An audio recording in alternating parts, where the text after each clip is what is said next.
In the summer of 1996, a group of climbers set out to conquer the majestic peaks of the Cascade Mountains in Washington state.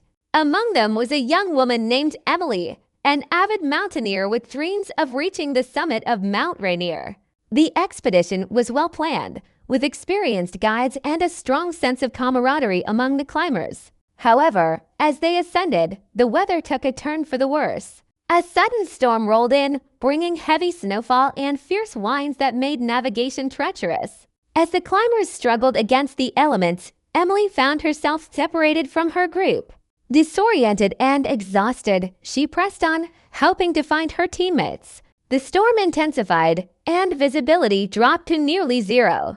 In that moment of despair, she realized she was alone on the mountain, and panic began to set in. With her energy waning and her sense of direction lost, she sought shelter against a large rock formation, hoping the storm would pass. Meanwhile, Bill Clinton, then the former president of the United States, was on a hiking trip in the same region. Seeking solace in nature after his presidency, he had chosen a less traveled path that led him near the base of Mount Rainier. As he hiked, he noticed the dark clouds swirling above and the ominous signs of an approaching storm. Concerned for the safety of any climbers in the area, he decided to turn back and alert the local authorities. As he retraced his steps, he caught sight of a flash of color against the white backdrop of the snow. Instinctively, he moved toward it, his heart racing as he approached the rock formation where Emily was sheltering. He could see that she was shivering, her face pale and her eyes wide with fear. Without hesitation, he approached her, introducing himself and assessing her situation.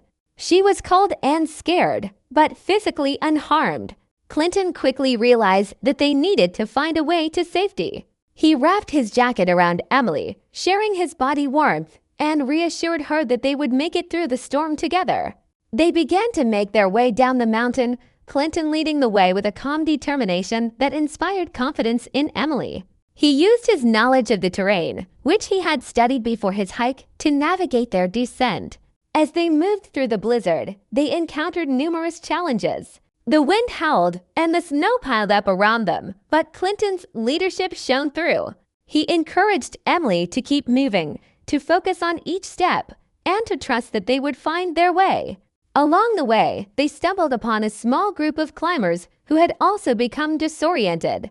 Clinton, with his innate ability to unite people, quickly organized a plan to guide everyone back to safety.